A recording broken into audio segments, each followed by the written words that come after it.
Est-ce que ces rapports et commentaires ont emporté votre conviction? J'ai été moins insensible à tout cela que ce que moi-même j'ai vu comme détresse des familles et comme image à chaud des événements tels qu'ils sont déroulés. Moi, je pense que la douleur des familles, des victimes et de leurs familles, et les images poignantes, insoutenables que la plupart d'entre nous avons vues par la magie des médias, suffisent à emporter, pas la conviction, parce que ça, c'est du domaine de la justice, mais à nous émouvoir en tant qu'êtres humains. D'accord. Vous êtes d'accord avec nous qu'il y a eu des morts au stade? C'est évident, sinon on n'en serait pas là. Bien. Il y a eu des cas de viol aussi? J'en ai entendu parler, mais je ne peux pas en donner la preuve formelle et catégorique. D'accord. Pour vous, qui a fait ça? Qui a fait cela? Qui pouvait faire cela?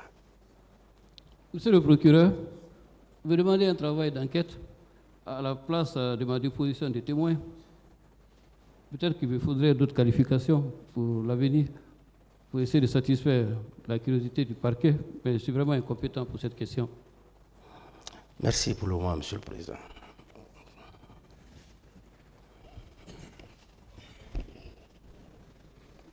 Merci, Monsieur le Président, Messieurs les assesseurs. Monsieur Camara, bonsoir. Bonsoir, Monsieur le procureur. Je voudrais vous poser quelques questions seulement. La première que j'ai envie de vous poser, c'est votre nomination est intervenue quand? Parce que vous avez dit que vous étiez chargé de communication auprès de M. Moussa Dadis Camara, alors président de la transition, et du ministre de la Défense nationale, M. Général Sekouba Konaté. Votre nomination est intervenue quand? Après que le CNDD ait été installé, que le gouvernement ait été mis en place, c'est longtemps après l'installation du régime et les premières nominations que cette nomination est intervenue de commun accord entre le capitaine Dadis et son compagnon d'armes, le général Sekouba Konaté. C'est longtemps après la mise en place du régime. D'accord. Votre collaboration a duré combien de temps? À peu près, ça n'a pas été très long parce que je crois que le capitaine Dadis est resté moins d'1 an ou juste un peu plus d'1 an.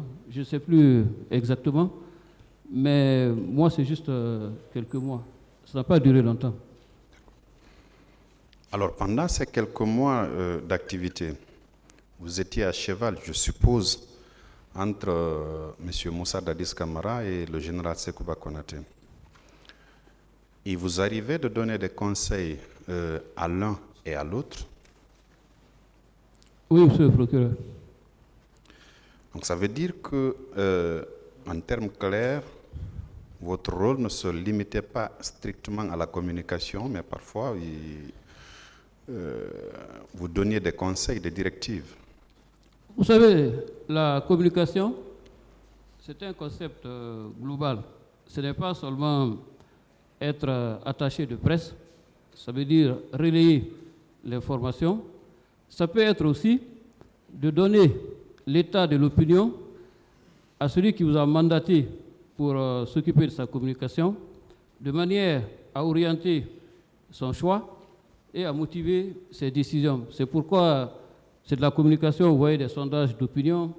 Ici, ce n'est pas un sondage d'opinion, mais puisque nous sommes en contact plus souvent avec la réalité que les chefs d'État qui sont à un niveau très élevé de la fonction d'État, nous partageons la perception que la population pourrait avoir de leur action, de leur œuvre, pour que, s'ils le souhaitent, ils en tiennent compte dans la façon de faire et de décider. Donc, indirectement, on est impliqué à donner des conseils à partir du moment où on est proche de l'opinion et on sait à peu près quelles sont les grandes tendances au sein des populations.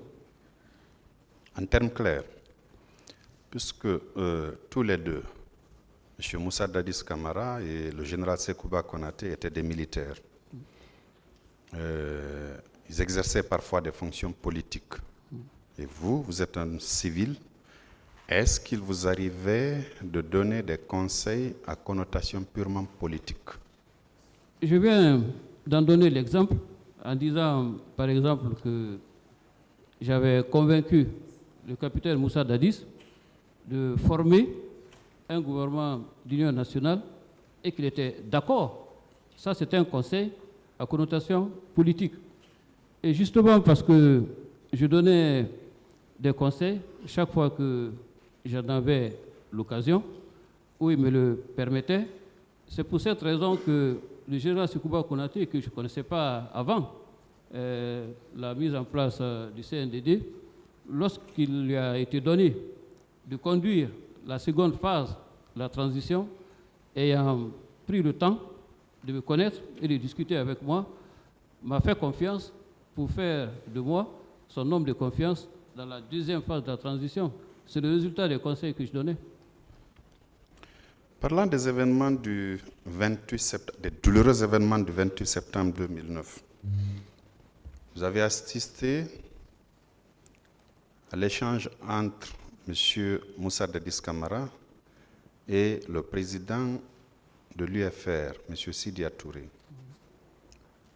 C'est par votre téléphone que cette communication a bien eu lieu. Quel était le ton employé par M. Moussa Dadis Camara ce jour? Le temps de la négociation et de la recherche d'un compromis avec un interlocuteur qui avait une position différente de celle qu'il avait souhaité qu'il ait. Donc c'était sur le ton de la courtoisie. Et comme je vous l'ai dit, c'est lui-même qui m'a demandé d'appeler le président de l'UFR. Cela suppose qu'il y avait une relation de confiance et d'estime. Et donc, si tel est le cas, on peut l'imaginer, on ne peut pas commencer la discussion avec un interlocuteur privilégié avec lequel on a des relations de courtoisie et de confiance sur un ton combinatoire. Alors, visiblement, c'est... Excusez-moi. M. Sidya Touré a dû dire au président, M. Moussa Dadis Camara, qu'il se faisait tard, qu'il ne pouvait pas joindre les autres organisateurs pour leur faire part d'un quelconque report. Après, est-ce que M. Moussa Dadis Camara n'a pas eu un langage colérique pour dire à M. Touré qu'au cas où la manifestation aurait lieu, qu'il engageait son anti-responsabilité ou les organisateurs engageraient leur anti-responsabilité? Est-ce que vous n'avez pas entendu le président, M. Moussa Dadis Camara, dire ça? Vous savez, monsieur le procureur, on n'a pas été, je le réitère encore, au bout de la discussion. C'est s'il y avait une conclusion à la discussion qui ne satisfaisait pas le capitaine, qu'il aurait pu avoir une réaction ou une autre. Mais j'ai appelé une première fois. La ligne s'est coupée. J'ai rappelé une seconde fois. La ligne s'est coupée. Et après, quand on voit un téléphone qui est éteint, on le sait tout de suite. Par la suite, le téléphone était éteint. Justement, ma conclusion aujourd'hui avec le recul et le temps, c'est que le président de l'UFR ne voulait certainement pas dire non au président Dadis, embarrassé de lui donner une telle réponse. Donc il a décidé de faire le vide. Et à partir de là, aucune réaction ne pourrait suivre du moment qu'on n'a pas su quelle était sa position définitive, même si dans la discussion, il a exprimé un point de vue.